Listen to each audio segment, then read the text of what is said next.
Yes, let's talk about hockey, the show that journeys through the history of the sport of ice hockey from its disputed origins to the game we see today. When you look at hockey players, or athletes for team sports in general, the first thing you tend to notice is the player's team uniform, or in the case of hockey, their jersey.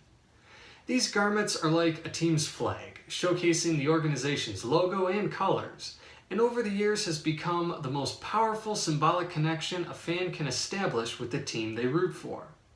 The hockey jersey, though, has come a long way from the simple piece of clothing it began as. Though many today refer to hockey uniforms as jerseys, there are some that refer to them as sweaters. This is because way back when organized hockey was first getting started in the 1800s, all games were played outdoors in the biting cold weather necessary for the formation of a good ice surface. So, to keep warm, even while getting slightly wet, players wore wool sweaters as their uniforms. Much like today, these early wool sweaters would contain a logo, a color scheme, or both that a hockey club would be associated with. However, unlike today, these sweaters did not feature a player's name or number on them. Numbers wouldn't begin to appear on hockey sweaters until 1911, when Frank Patrick introduced a numbering system in the league he founded with his brother, the Pacific Coast Hockey Association. The system was based on the traditional numbering system in soccer, where players are numbered by position, and since it was customary for all players of this era to play the entire game, it made sense and was a simple one to follow.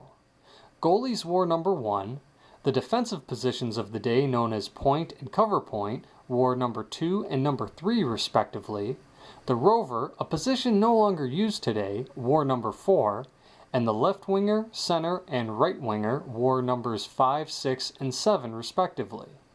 However, when substitutions became prevalent in the game and rules started requiring teams to dress 2 goalies at a time, additional numbers became necessary.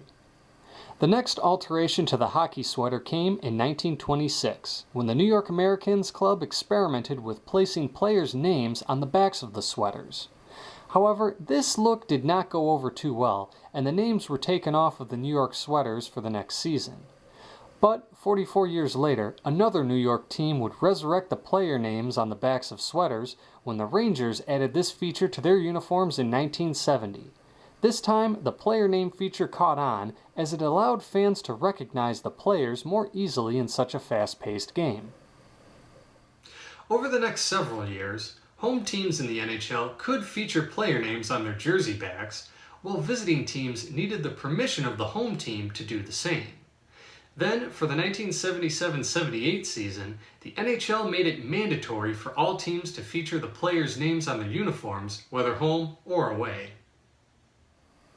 Going back to the 1920s, a year after the New York Americans' failed attempt to popularize players' names on the sweaters, the Toronto Maple Leafs introduced another new idea to the uniform design when they featured 2 team sweaters instead of just 1. Prior to this season, the Maple Leafs colors were still green and white, since they had recently changed their name from the St. Patrick's. But when they changed their colors to blue and white for the 1927-28 season, it was thought that wearing a predominantly blue sweater would make things confusing when they played the New York Rangers, who also had blue as the dominant color on their sweaters. So they introduced a secondary white sweater to wear during those games. One by one, other teams would begin rolling out secondary white sweaters over the next 24 years, until the NHL mandated that all home teams wear white sweaters for the 1951-52 season, which forced the last holdout team, the New York Rangers, to finally introduce a secondary white sweater too. The next thing to change was the very material used to make the uniforms. Starting in the early 1960s through 1970, the wool that uniforms were made of began to be replaced by a nylon cotton blend known as durine, which had the advantage of not getting as heavy or soggy as wool. By the mid-1970s, mesh nylon jerseys entered the market alongside the durine ones, but by the late 1980s, knit jerseys made of a nylon polyester blend replaced both of these as the go-to material. During the mid-90s, the next big thing to come in the way of hockey jerseys was the introduction of the NHL's third jersey program.